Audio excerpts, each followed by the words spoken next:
It's where the big stories live, and yes, the biggest entertainment stories are coming up next right here on Morning Tea Time. Hello there and welcome to the program. I'm Tokumbo Tyro, and here with me in the studio are my co-anchors Alakpe Banjo and Ife Oshinke. Hello guys. Good morning, Tokumbo. Good morning, Takes. On today's episode, we're discussing the major celebrities who had the privilege of recently dining with the president. What is author Chimamanda Adichie saying about certain kinds of men? There's also a discussion on the biopic of a well-known figure. That's all coming up on the program. But first, it's the biggest story of the day. President Buhari breaks fast with a handful of showbiz personalities. Yes. So who are these showbiz personalities that he's broken fast with? We had Small Doctor, Toby from Big Brother. Sound Sultan, Toby from Big Brother. And there's that Nollywood actor as well. Tanya Omotayo, was she Wizkid's there? ex-girlfriend and a stylist. Didn't know she was Muslim, but No, I don't think you have to be Muslim to be there. He just called hard-working Nigerian youths to come around. But how on earth did they get selected though? Because I would feel that some other people that have not been invited will feel offended. Yeah, that, there was okay, like how this- come they got called? yeah, I don't know. I think must have been a random Yeah, it selection. must have been a random But selection. the people that were upset were people that actually have been doing a lot of charitable work. There's this guy on Instagram called Coco Foundation, and he actually publicly addressed his disappointment as to why he wasn't there, and that if you're not a celebrity, does that mean you're not somebody? Yeah. Really. So he's kind of stated all his work that he's been doing. Yeah, and when we look at, Nigerian celebrities, as far as I'm concerned, I don't know, maybe other people will probably say, but these, in terms of the celebrities that we have, these aren't really the A-listers though. Yeah, So we're I still don't expecting to see the understand. likes of Wizkid, Davido. But I think that's Yes. the concept of this whole thing. He's not trying to make it look like you have to be a superstar to dine with the president. It's a random selection. So as long as you're doing something positive, and you get invited. And let's not forget this is politics here as well. Like a lot of people might have chosen not to be there because they don't want to be involved in propaganda. Yeah, do you know, I was going to ask Do you think he that. Do you think actually this is invited a few propaganda? people Yeah, this is there? absolutely Yeah, do you propaganda. think he actually Because just invited some recently people? he made June 12th the Democracy Day, and now he's really trying to. I calling think the he youth. knows this year, from my opinion as an outsider looking in, I feel like he knows that this year the youth are actually might not vote him in, and like he's trying to garner the youth vote. Because Okay, so we're going to talk about this in a little while, but I wanted to clarify on the people that he invited. So do you think that some people he would have invited some people? It was based on what you said. Do you think he would have invited some people and they would have declined turning up because I they think this is people that are political passionate about the changes that they want to happen in Nigeria probably wouldn't go to that because they don't want to be seen pictured. But I encouraging can that. bet that most of the people that were there are not pleased with Buhari's administration. Yeah, but they're just going there for their own they were all self-interest. there showing their 32. Smiling. So my only prayer was, okay, now that you had this opportunity to meet the president one-on-one, did they bring up the things that the youth are actually going through, our facing. difficulties, the things we're facing, this is Nigeria story? Did they bring that to the president's notice? Because I think that's the point, and that is what we should be doing when we have such But the opportunities. thing is, to be fair though, I don't think that was the Time or intention. place. The time or place, or even the intention for the meeting, because you can't, if you've been invited for something else, you can't use that as a platform for something. but you should. No, That's what dependent. FS That's what I'm saying. That You we should make very good use of this kind of opportunity. How many times do they get invited to come and dine with the president? Having said that, though, I think on the other hand, I think they should have boycotted that. You shouldn't pay lip service to someone that's done nothing for you. understand? Like you shouldn't even be there in the Are first you place. saying though then, if the president invites you, you would turn it down just based on propaganda and politics? Well, if I'm not pleased with his Well, administration, I would probably not if I turn wasn't- it down. I would turn. I why would wouldn't you go turn it there, down? Exactly. but I would have thought make you sure go that my and then voice is heard. Yeah, No, I think that's... Listen, you're passing a message across by declining. Like, I'm not going to sit true. there with you and pretend that you've done amazing things for myself and people that I represent. Let me tell you the And difference between me and you. I'm not rebellious. Maybe. Maybe. I am rebellious, so... I know, right? London gangster. Oh, sure. So, in conclusion on this matter, do you think he's trying to appease the youths then, having said... Absolutely. Definitely. Absolutely. Yeah, that's This is- why I said hardworking Nigerian youths. Because you can't go from saying that Nigerian youths are not hardworking and lazy and basically never ever appeal any of your manifesto towards them to suddenly like, oh, come and eat with me, come and beer with me. It doesn't make any sense. Our next story is regarding an update on the Jaywon SARS issue, which we brought you yesterday. The Nigerian artist has given his own response to the case. So it's basically an update. So what's new, Ife? Okay, so Jaywon responded to the news that broke yesterday that the SARS officials came to his house during his party. So he confirmed that yes, they actually came. And what happened was one of his friends got really drunk at the party. Right. And then he went outside his compound and was constituting a nuisance, and then his neighbors, the people that live in the same estate as him, they got uncomfortable with his behavior and called the estate security. Right. And then the estate security then called SARS officials to come around. So that was how SARS came to. Why on earth are they calling SARS when they? Because this is what I'm saying. It doesn't add up. Like, why would you call SARS if you feel that somebody's a bit? I mean, when someone's drunk, you can see, right? And if they're not being, well, unless he was being aggressive and violent, we don't know. But the point is, how could you go from calling the local police to SARS? Is a bit extreme. And is SARS on a speed dial? Another thing, I think this just shows the incompetency we've been speaking about SARS, because are you even supposed to respond to that? Yeah, that's not within your remit. That's a big point. Squad. Yeah. So why are you responding to a domestic call? Yeah. Which is why I don't believe that the people in the neighbours called SARS. Okay, you think someone else tipped them off? I think there's more to this story that he's not telling us, because he went from putting on his caption yesterday something about SARS don't have any levels or whatever, like in pidgin English, to go in to say that, oh yeah, no, actually it was the estate security that called SARS. And if the estate security are familiar with you living in that neighborhood, why would they go as far as calling SARS to come and disturb your party? It doesn't add up. It doesn't add up. I'm beginning to think from what we've just said now that probably one of the neighbors had connections with SARS and just decided to do that. Yeah, but you must be suspecting the person for you to go as far as calling SARS. But this is just SARS. Even if one of the neighbors had a problem. See, these days, estate security just employ anybody to be security. No, what I'm saying is that it's not the probably not the security guys that call SARS, but the neighbors. Okay, but this is what I'm saying. Like, the SARS have a number that you can just be like, there's an issue outside my house, can you please come? You need more than that to just show up with guns. That's what I'm saying. That is probably the relationship with this neighbor, because that's the only reason that I can see. No, that's a conspiracy. But my own question is, why SARS? Why not the local police? Yeah, and people don't call the local police here, correct me if I'm wrong. Do people call the police here to be... Yeah, they close by 6 p.m. Exactly. Security reasons. Well, there you go. I've never seen anyone in an emergency, and emergencies happen here all the time. No one picks up the phone. What's the police number here? 119. He can't even say off his head. 119. But exactly. The point is, do people call the police and they respond to emergencies here? Yeah, but when they respond, they will say, what type of gun are they using? If you tell them machete, they'll probably come. But if you tell them it's a gun, they'll tell you, please call the next number. Do you get what I mean? My point is that I didn't know that people could call like security officials to come to an emergency. It's not something that you hear all the time. Yeah. So why would they call SARS to come to someone's house in the middle of the night? Somewhere around, and then the security guy had to walk there to tell them some people are disturbing. Do you think Jaywon is actually supporting SARS on this case? It sounds like it, because he's come up, like I said, he's gone from saying, oh well, they didn't, exactly, from saying that to like, actually, no, this is what happened, it was all my friend's fault, and you know, the security just had to call SARS, and SARS came to my house, and that was it. Dodgy. But you know, people can also say that why did SARS call Mizzy Osteen armed robbers and all of that? So maybe he's just, you know, he's being clever for his personality's sake. We're taking a quick break right now. When we return, we'll be discussing Chimamanda Adichie and what she's saying about men. Stay here.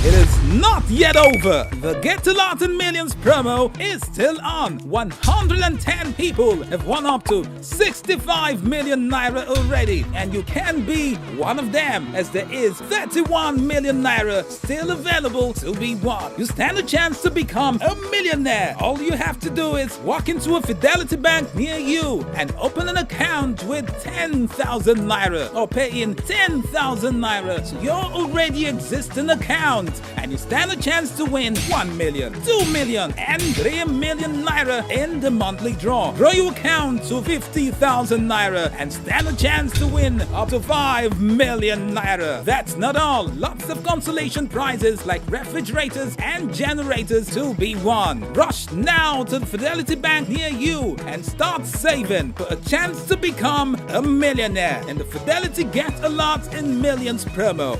We're Fidelity. We keep our word. I don't get a lot. God do it. Welcome back. You're watching Tea Time and we're about to discuss Chimamanda Adichie. But before that, let's quickly go to our social media analyst, Buki November, to tell us more. Buki, over to you. Thanks, Tokumbo. Okay, so recently Chimamanda, in an interview with Comedy Central's Trevor Noah, who I totally admire, by the way, said, and I quote, well, I'll quote and then I'll paraphrase at some point. She said, I think gestures like holding the door shouldn't be gendered. She says, I think it's a lovely thing to hold the door, but we should hold the door for everyone. Like I hold the door for men and women. So I think the idea of holding the door for a woman because she's a woman, I have trouble with it.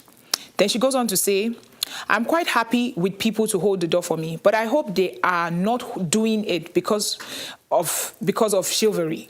Because chivalry is really about the idea that women are somehow weak and need protecting. But you know that some women are really stronger than men. And, she continues, yeah.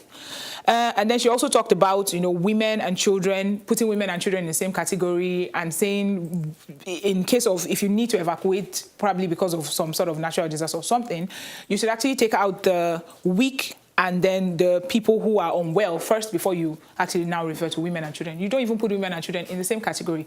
That was what I deduced from her conversation with Trevor Noah.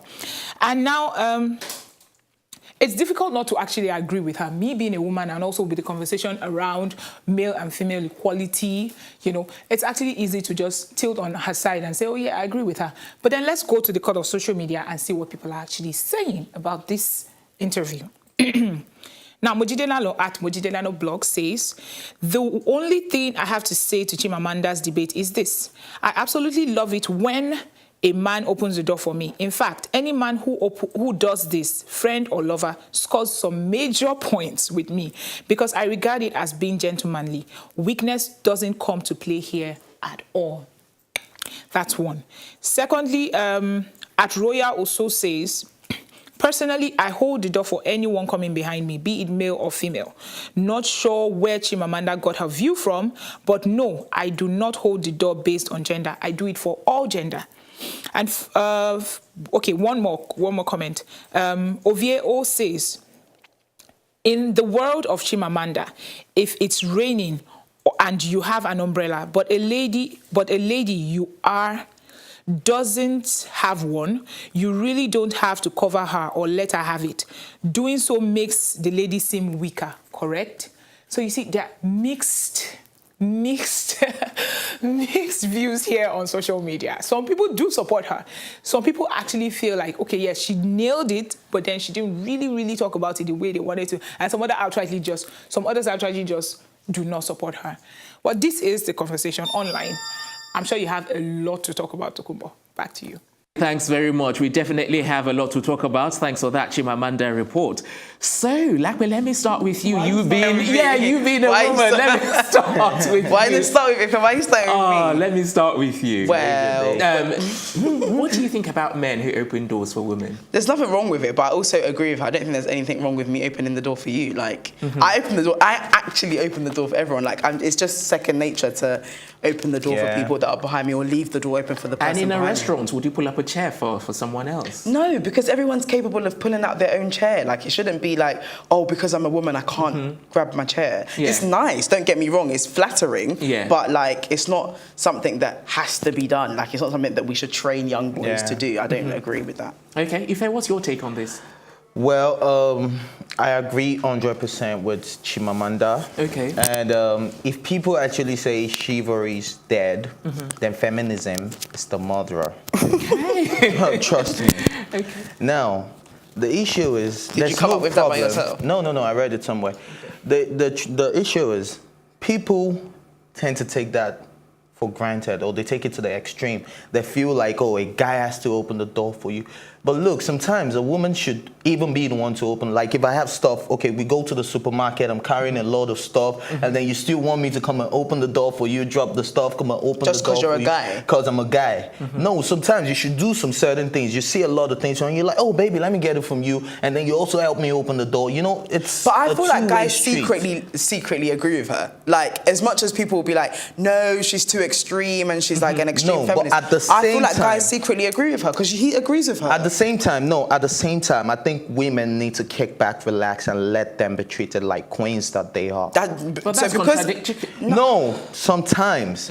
So this shouldn't give a guy every right to say, oh, because Chimamanda said this, we're no longer doing this. Yeah, chivalry. And then another thing we should correct here is that chivalry shouldn't be attributed to just men treating women right. Yeah, it's absolutely. treating anyone right. It's a kind gesture to anyone. Without expecting anything in return. But you're saying at the same time that even though that chivalry, should still exist, right? Yeah. That it doesn't mean that women should take any less from men. Yes, no, I'm not saying they shouldn't take. I'm just saying sometimes they should know their worth and know that men shouldn't capitalize on this. But I don't base my worth based on chivalry, though. Like, because you open the door for me doesn't mean that you but value me sometimes so you need much. to be treated like a queen. You need, wait, don't worry, the queen. And like you said, you appreciate it. You're queen. You're queen, babe, but you just want to fight me right now. No, you just said the queens understand. You just said the queens understand it, implying I'm not a queen. No, sweetheart, you're Anyways, you're queen's queen. I don't need You're queen's queen, B. Come on, man. I don't need you to tell me that I'm a queen. You know that. So, anyway. So, back to what I was saying. I think sometimes women just need to sit back, relax, and then let men treat them like the queens that they are. But that's what she's saying. Why? What? She's saying, why does that happen? No, not because we see them as the weaker vessel. No, I don't think if I'm opening the door for you or I'm pulling out the chair for you, I see you as a weaker vessel. I just see you as a queen and then you deserve to be treated nicely. Sometimes you just don't want your girl to lift the finger. Lakwe, let me ask you, do you think chivalry is just being polite or is being romantic? Well, I think in modern day, it's about being romantic and stuff. But I don't think every single man that opens the door for you it has romantic intentions. Exactly. And then I also agree with a statement when she said, okay, like in times of a disaster, and then you tell the women and children to leave. No, what if there's a guy that is seriously sick?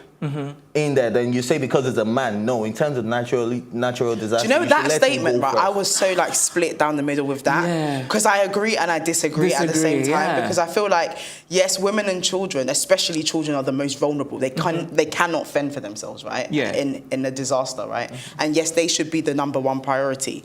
Then after children, then I come and agree with her. Then it should be people that are physically weak, that can't do anything. Yeah. And then women. It shouldn't just because women are vulnerable. Do you then think that, she's taking feminism to the extreme? Sometimes she does, but I agree with her. Do you think that? Yes, most times she does, but in this case, I agree with everything she has said to Trevor Noah on Trevor Noah's show. Yeah, so I think this time she's 100%. And do you think chivalry is for the weak? No, chivalry is not, like I said, we're saying chivalry is for the weak. Chivalry is not for the weak. It's just a kind gesture to anyone without expecting anything in return. So I think people need to understand the meaning of chivalry, know the history of chivalry, because this thing dates back to the knights. Yeah, to the colonial era. I wish we had more time. To the knights, and people, that's why we still have my knight and shiny hammer. Do you understand things like that? So people need to understand what chivalry really means, because I think the general knowledge of what chivalry is a guy being nice to a woman. But I think Chimamanda at the end of the day, should be respectful of other people's, because we can't all be the same. If that's how she feels, that's how she feels. No, I mean, she's not the only... Some women take it to the extreme. I've seen this one, but I'm not going to... No, what I'm saying is that we should all respect however we feel on this subject. No, like, I think she has a huge point, and like, women shouldn't pick and choose when they want to be treated like women. Like, if you know that you're a feminist or whatever, and this is what you believe in, then some of the things that she's saying here, you should really agree with, because it's going according to the definition. But for me personally, I agree with her. I think chivalry shouldn't be something that is all about romance. Yeah. All right, and we're just in time for a quick break. When we return, it will be some more interesting entertainment stories. Thinking of banking in Africa? Think Zenith. In today's fast-moving, fast-changing world, you need a financial partner that understands your unique expectations. a bank with presence in major financial centers across the world, with the enabling platform to facilitate seamlessly whenever, wherever, however. A bank with best-in-class financial solutions from a superb combination of technology and human touch for easy, fast and secure banking that creates real value. Turning dreams into reality is now in your hands. People, technology, service. Zenith Bank, in your best interest. Welcome back. If you're just joining us, this is Plus TV's Tea Time, where we bring you the latest entertainment stories. And without further ado, we're about to move on to our next story. Reports coming to us say Hollywood is planning a Bob Marley biopic. Yes. So, who's organising this? Ziggy Marley. So why does it have to be, him that is organising Because this? it's better. I think when a biopic is done by a family member that knows... Yeah. And also, he's Ziggy Marley's... I'm not sure, don't quote me on this. I think he's one of his oldest child that actually... yeah, he's actually one of the oldest. One of the oldest. I think he's got a girl. I think the girl's the first. But Ziggy Marley actually was old enough to see his dad's music, to experience his dad. A lot of them are younger and stuff like that, so they didn't really experience their dad the way everyone else did, but he did. So I think he's a good person to tell the story. They have a huge Marley Foundation. There's a lot of children that have taken in his footsteps, and also it's better to hear it from that view than have someone else do it and tell us a completely different story. Don't forget, we've had several Bob Marley documentaries. Yeah. So this one coming from the family is going to be the real deal. Real, and it will be done in a tasteful way. I think they won't like. And then you need to also realize that Ziggy is that a successful, or at least a partially successful acting career. Apart from music, he's been in some movies. Do you think he would want to act his dad? Yeah, that's what I think. He's going to be the one to, or Damien. Either Ziggy or Damien. One of them. Any of them will play a really good one. Ziggy, Damien, or what's the other one? Diggy.